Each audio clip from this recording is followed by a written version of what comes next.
मिरु दुलाराय बर' फरायसा आफादनि बारग' बुंथिगिरि आदा फनिन बर' बिथाङा दिनै फुंबिलि समनि 7 रिंगायाव लवार आसाम हस्पिटाल देहा फाहामसालियाव रुंसारि जायो। फनिन बर' बिथाङा बिजनी आन्चलिक एबसुनि मोननै टार्म्सनि आफादगिरि जादोंमोन। लोगोसे चिरां जिल्ला एबसुनिबो आफादगिरि जादों मोननै टार्म्सनि थाखाय। लोगोसे मिरु एबसुनि मिशन कोअर्डिनेटर जादों बड'फा मिशन फर सास्टेनेबल चेन्जनि। बिनि उनाव बियो 2019 मायथाइनिफ्राय 2021 मायथाइसिम बुंथिगिरि महरै दङमोन दुलाराय बर' फरायसा आफादनि। आरो बिथाङा आथिखालसिम 2021 निफ्राय दासिम बिजनी जिल्ला UPPLनि आफादगिरि जानानै दंबाय थायोमोन। दा बिथाङा अबथिरायै रुंसारि जाबाय। 47 बोसोर बैसोआव बिथाङा रुंसारि जानो गोनां जाबाय। बिथाङा दान मोनथामसोनि सिगां देहायारि जेंना जानानै दङमोन। बिथाङा खेबसेयैनो पेरालाइसिस जानानै हस्पिटालाव लांदोंमोन। हस्पिटालाव लांनायाव बिनाव बन टिबि मोननाय जायो।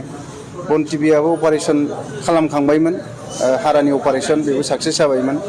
नाथाय बिथाङा हरखाब बन टिबिनि टेब्लेट जाबाय थानायाव बिथांनि लिभारा हथादै फेलार जानानै दिनै रुंसारि जानो गोनां जाबाय। सानथाम एडमिट जानानै दङमोन लवार आसामाव, भेन्टिलेसन होनानै दङमोन। नाथाय बिथांनि देहाया मोजां अबस्थायाव फैयाखिसै।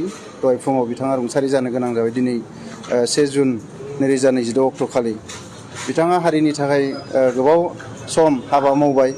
बिजनी कलेजनिफ्राय ग्रेजुवेसन खालामखांनायनि उनाव 2000 मायथाइनिफ्राय 2021 मायथाइसिम दुलाराय बर' फरायसा आफादनि आन्चलिकनि जिल्लानि मिरुनि बिबान लानानै हाबा मावगासिनो दङमोन।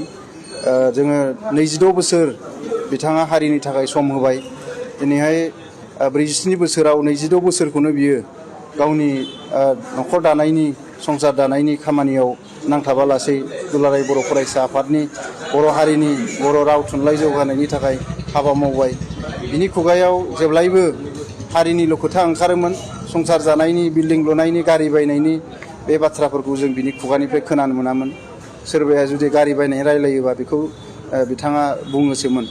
बेबायदियै गावनि लाइफखौ, खावसे लाइफखौनो सेक्रिफाइस खालामनानै दिनै हारिनो गोबांथार हाबा मावनानै होलांबाय। बिनि थाखायनो दिनैनि बिजनी दख'रा दुलाराय बर' फरायसा आफाद गोबां गोदान सानस्रिजों गोदान हाबाफारि गोसोखांनानै हाबा मावनाय बिथांनियाव दङमोन। आरो बिथाङा गावनि साख्रि बेखौबो नागारदों। दिनैहाय बिथांनो साख्रि जासिदोंमोन गोबाङा बेनो सुबिदा जासिदोंमोन। सोरबाया स्कुल खुलिनायाव कमिटियाव लाफानो थाखाय बिथांखौ लिंदोंमोन। गोबां सुबिदा बेनो होदोंमोन। नाथाय बेफोर गासैखौबो दुलाराय बर' फरायसा आफादाव थानायाव बेखौ नागारबोजोबदों। आरो हारिनि थाखायनो बेखौ बियो नागारबोजोबनानै दिनै बियो जोबथा अबस्थायाव गाव रुंसारि जानो गोनां जाबाय बेमाराव भुगिनानै।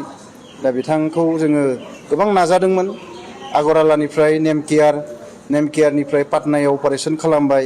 बिनि उनाव न'आव लाबोबाय। बिनि उनाव लवार आसाम हस्पिटालाव सोफिनबाय। नाथाय जोङो बिथांखौ गोबां नाजासेयावबो फोथांनानै लाखिनो हायाखिसै, गोथाङै लाखिनो हायाखिसै। दा बिनि थाखाय जों दुखु थाबाय। आरो बिथांनि जि न'खर, अनजालि बिसि, लोगोसे सासे अनजालि फिसाजो फामि रानि बर', बिथाङा क्लास 7आव फरायगासिनो दङ। दा बिथांनि न'खरजों समानै दुखुनि बाहागो लाफाबाय। जाहाथे जोङो इयुनाव बिथांनि जि थालांनाय न'खर बेखौ जों अरायबो खौरां लाबाय थानो नाजागोन, जोथोन लानो नाजागोन। जिहेथु बेहा फिसा हौवा थालाङाखिसै, फिसाजो थाबाय, फरायगासिनो दङ। बेखायनो दिनै गावनि संसारखौबो आद्रा खालामनानै गावनि बिसि अनजालि फिसाजोखौ नागारलांनानै दिनै रुंसारि जाबाय। दा बिथांनि सोरगोआरि जिउमाया अरायबो आलो गोजोन थानो जायगा मोन्थों। आरो आफा इसोरा अरायबो बिखौ आलो गोजोन थानो जायगा होथों। बयनिबो खाफालाव सम थायो। बेबायदिनो बे आसखान्दायै खम बैसोआव बिथाङा रुंसारि जानो गोनां जाबाय। ओंखायनो जोङो बिथांनि सोरगोआरि आलो गोजोननि थाखाय बयबो बर' रायजो राजा, बिजनी ओनसोलनि रायजो राजाफ्रा जाहाथे इसोरनि खाथियाव आर'ज गाबो। आङो बेखौनो नोंथांमोननि चेनेलनि गेजेरजों खावलायहरनाय जाबाय।